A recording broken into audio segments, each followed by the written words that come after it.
Hey, welcome back everyone. Today I wanted to talk about my new computer build. This is built on a Intel 8700K. I'm using the Maximus X Hero AC motherboard by ASUS. The Strix 970 video card that I had around on my old build. Corsair AX860. And 4 Noctua 140 fans, and of course the Noctua NH-DS.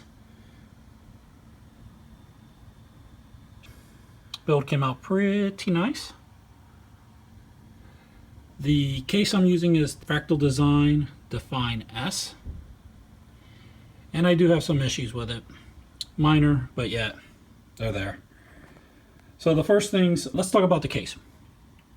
I am having an issue with the audio jack being very noisy. So it sounds like it's either they're not using shielded wires, but when I plug in my Bose headsets on it, a bunch of crackle and popping noises. They're very faint, but they're there. It's quite annoying. So if you're going to get this case for audio, for an audio jacks, don't. Either way, you're better off with an external DAC anyways. So just to let you know that that's one of the issues. Other than that, cable routing is great for this case. As you guys can see, there's not a lot of cable management there required. A newbie can do this. And the other issue I have with the case is the front panel. It's missing the sound dampening. I bought the silent version just to have a silent PC. So the front panel not having the noise dampening material was kind of a bummer, especially since they advertise that it has it all the way around. It doesn't. So I'm gonna have to rectify that, buy some foam online and put it on. All right.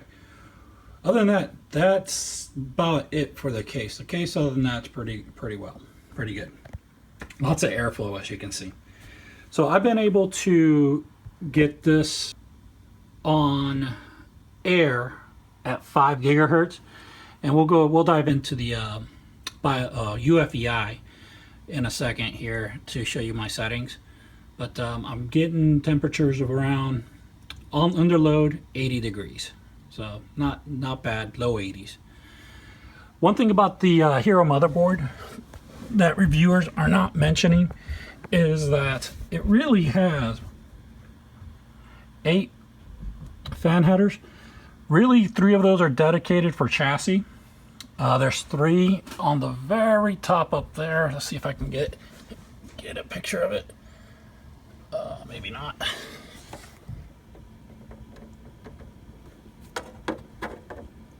Well, I'll roll some pictures I had before onto the video. But there's the 3 on the top is the AIO pump, the CPU option, and the CPU fan. Then we have the first chassis fan back here. Then there's 2 more. There's a high amp fan. Now this one, I'm not sure if you can attach regular fans to. So it's one of those things. I just left it off. I have these 2 bottom fans right here, basically on a Y connector, down to this fan header over here, which is the chassis 2 fan connector. And where's chassis 3? Oh, nope, that's chassis 3. Chassis 2 is right there, right below the graphics card. So that's 2, and that's 3. And then you have, like I said, the high amp.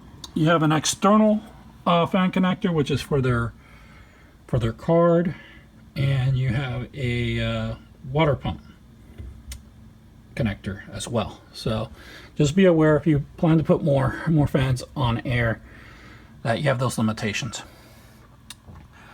Other than that, I do have some other issues, mostly BIOS reading, or not BIOS, UFEI reading in Windows. Some of the voltages are just wrong on some of the hardware monitoring. So we'll get into that in a second. But as you can see, I have this fully on air, and I am able to get it at 5 gigahertz. So let's go into the UFEI. So here we are at the UEFI BIOS. As we can see here on the right hand side, let's take that, there you go, 37. Frequency of my CPU, temperature, BCLK, and my voltage, and my ratio, memory, and my voltage is there. So right now I have a target frequency of 5 gigahertz. AVX, I have an offset of 3, so 47. And of course the DRAM and the cache I kind of left alone for right now. So this is the XMP profile. I'm not really sure where that target came from. I think it's when you mess with the XMP that you change. I'm not really sure. So here's the settings that I have. Like I said, I have the XMP setting for my memory, which is 14, 14, 14, 34. Also, this memory is by the way, I didn't mention it before, but it's a G.SKILL Trident series.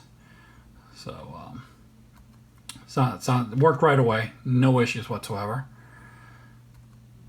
So the BCLK frequency is 100, multi-core is disabled, SVID behavior is auto. Like I said before, I have the AVX instructions set to 3. The CPU core ratio is sync all, 50 on the core 1 ratio. Got that set to auto, the DRAM frequency ratio. Basically, I followed the Bauer's, and I'll leave that video below as well, the Bauer video on how to overclock your PC, or this particular board actually. So as you can see, a lot of the settings were pretty much default. I did disable this just for his video. If we look at DRAM timings, I didn't change anything here because I just used the XMP profile. The low light calibration, I got it to 6. I think that's the only thing I've changed in here. Internal power management, pretty much default. I left all that on, or as default. Once again, I left all this default as well, Tweaker's Paradise. Core cache I left to auto. So pretty much the only other setting I changed was the CPU core override, voltage override, which right now I have it at 310. dBauer has it at 1.350. But I did that, had a very stable overclock, but I was getting temperatures in the mid 90s. I think the highest I got was 95. So I came back into the BIOS to see if I can get a stable overclock at a lower temperature. I started out at 1.250 and worked my way up until it was stable, and 310 seems to be stable for me. Your CPU will vary. And I'm getting temperatures, by the way, I'm getting temperatures in under load in the low 80s, and when I mean low 80s, 81. So I'm pretty happy. By the way, this CPU is not delidded. I may look into that later on, especially on air. If I can get another 15 to 20 degrees off, that may actually be worth it. But I'm gonna see how she runs for right now. And that's everything else is pretty much auto. So let's exit and go into Windows. We'll be right back. Okay, so we're back. Here's some of the issues I have currently. As you can see, this is the ASUS AI3. We're reading the vCore here at 1.312, although I have it set at 310. 2 volts, 0.2 millivolts. That's not bad, I guess. But looks like this software is reading it right.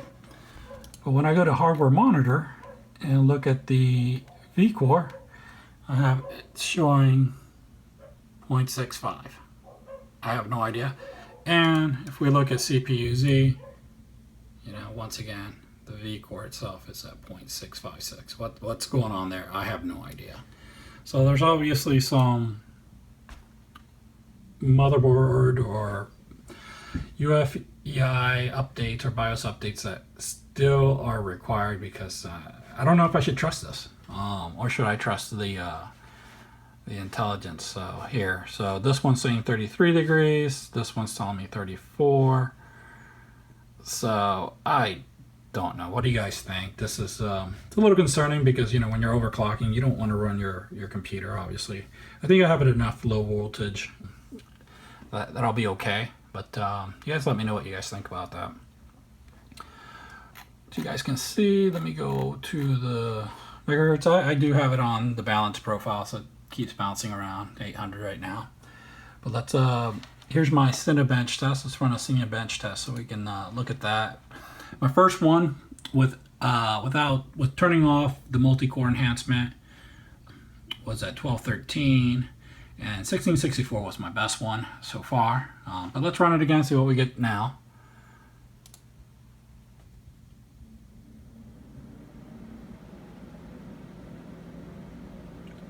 Definitely hear those fans ramping up.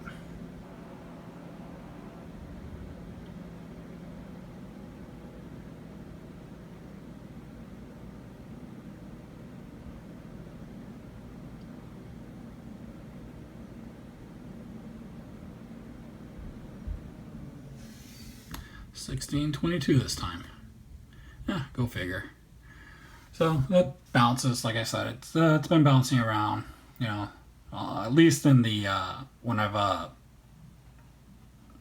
overclocked it at these speeds. So it is what it is, I guess. So let's try one more time. As you can see,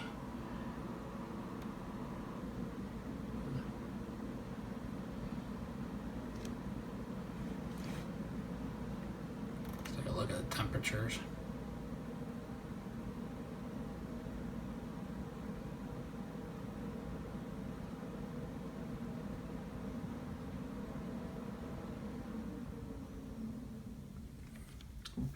I did run this on Prime 95 for about an hour. Like I said, the temperatures got to like 81.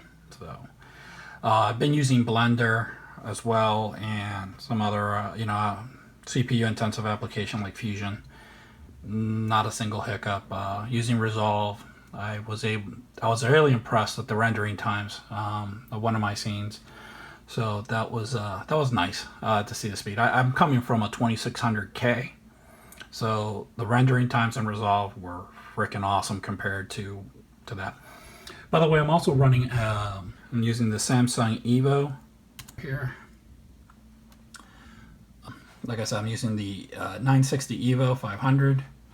And it's doing pretty good. Benchmark performance start, you know. It's one of those things, the Pro versus the Evo. Is it worth the extra money? I mean, 1900 to 2100 writes, like, but I mean, that's compared to my old hard drive, which was only doing 600. This is a major improvement.